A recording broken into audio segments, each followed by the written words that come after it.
السلام عليكم. مسا على الناس الكويسة. لو دي أول مرة ليك تسمعني فانصحك بإنك تعمل لي سبسكرايب دلوقتي حالا وما تفكرش كتير وتفعل الجرس اللي تحت ده عشان اللي هتسمعه دلوقتي هيفجر لك دماغك وهتدمنه. اتفقنا؟ يلا بينا. Let us begin.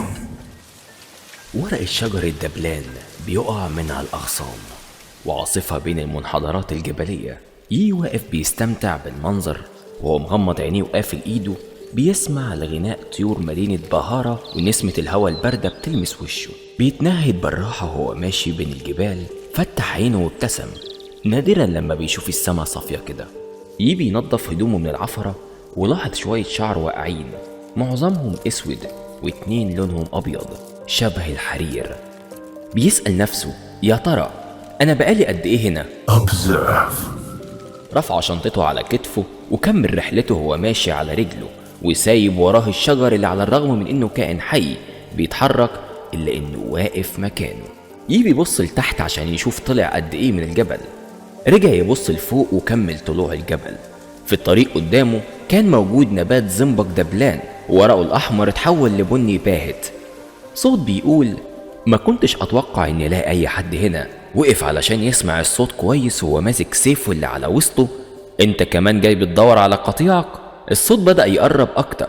حيوانات غبية دايما بتيجي علشان تتمسك في المنطقة دي. شايف فلاحة كبيرة في السن بتقرب لابسة هدوم بسيطة. بيوطي كنوع من الاحترام وهي بتقرب اكتر. قالت له سيب احترامك ده للرهبان، شكلك بيقول انك مش بتشتغل هنا علشان لقمة العيش. عشان السيوف اللي معاك دي بتأكد انها مش عشان قطع الاعشاب الضارة. ايه اللي جابك هنا؟ الفلاحة بتسأله وهي بتضحك ضحكة استهزاء. رد عليها وبيمثل البراءة وقال لها Do not let your pride blind you. علشان ده يوم حلو جدا ان اتفسح فيه. قالت له يعني انت جاي هنا تتدرب صح؟ وهترجع تاني قريب؟ قال لها هرجع لما الشمس تغرب. العجوزة فهمت المثل القديم، معظم المحافظات الجنوبية عارفاه.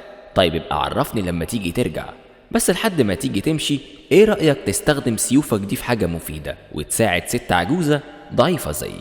الست شاورت ليه علشان يمشي وراها فمشي.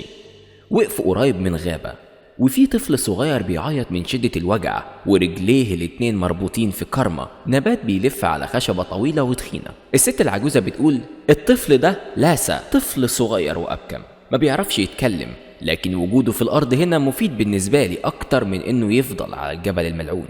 بيسأل العجوزة ويقول لها هي دي لعنة؟ وحط إيده على ظهره وهو حاسس إن عضلاته بتتنفض وبتتشنج.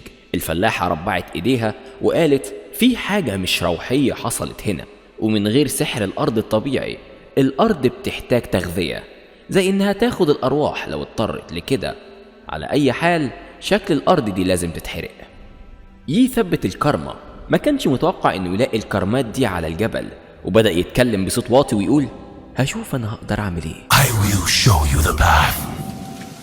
وطلع سيوفه من مكانها اللي مصنوع من النحاس، ولما بدأ يقرب سيوفه من النبات الملفوف على الخشبة بدأت إنها تنكمش. اللحظات بتعدي ببطء شديد، وشه مليان عرق وهو مغمض عينيه. بدأ يتوشوش بكلمات أجداده إيمي، فير. الطفل نط بحرية وهو فرحان جدا، والكرامات مدلدلة على الأرض زي الجلد الميت. كان فرحان جدا بحريته، والفلاحة العجوزة جريت وراه وشدته بإيديها علشان تحضنه وبدأت تشكر وما أخدتش بالها إنه بدأ يكمل مشي في طريقه. بعدين ندهت عليه وقالت له صحيح نسيت أسألك أنت لسه بتتدرب ليه؟ الحرب خلصت زي ما أنت عارف.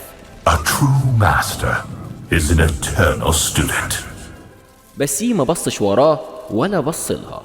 وبعد حوالي ساعة وصل للأرض القاحلة وجثث القرية مرمية حواليه في كل مكان. دي قرية ووجو اللي كانت وطني. وبدأ يمشي للمقابر وهو ماشي بيعدي على كل أنقاض البيوت المكسرة وبقايا المدارس. كل الحاجات المكسرة متلخبطة على بعض. في حاجات كتيرة هنا بتخليني حزين، بس مفيش وقت للزعل على كل ده. In me, Wuju lives on. بدأ يرتب المقابر بطريقة منسقة ويسيب أماكن بين كل قبر والتاني علشان لو حد هيزور المقابر دي زيي يعرف يمشي ما بينها. وبدأ يغرس سيف عند قبر كل واحد من المحاربين والمعلمين والطلاب. ودي كانت النصب التذكاري ليهم، هنفضل فاكرينكم، ارتاحوا، هتلاقوا السلام في الأرض.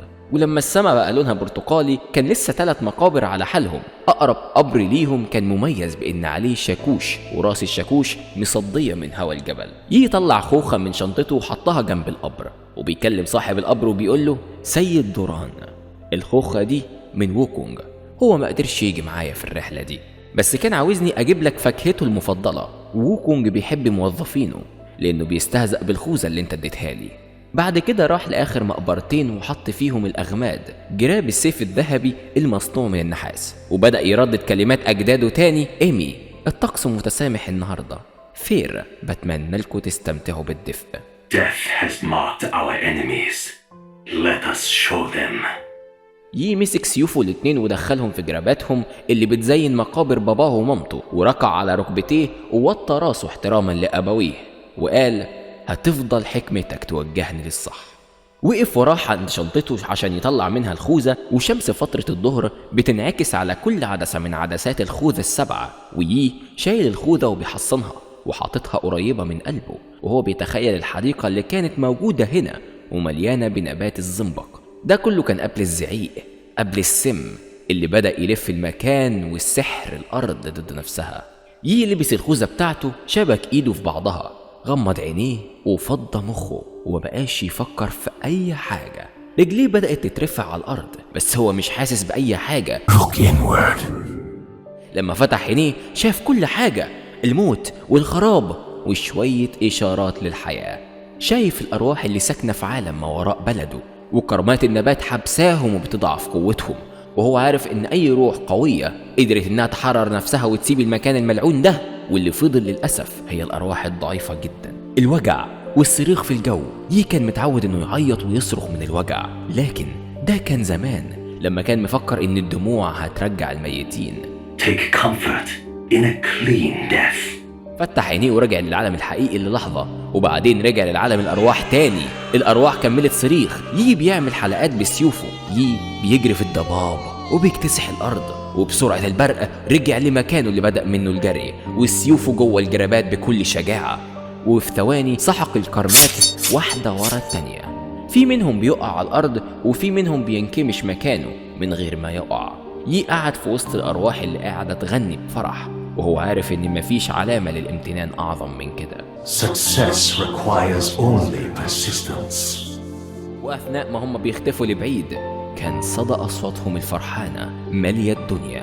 براعم الخوف بدأت تنبت. ابتسم وقلع الخوذة بتاعته وفضل يقلب في باقي الحاجات اللي جابها معاه من الرحلة، الفواكه والمكسرات، الفحم، حاجات جايبها ليه وحاجات تانية جايبها معاه علشان ينظف الأرض.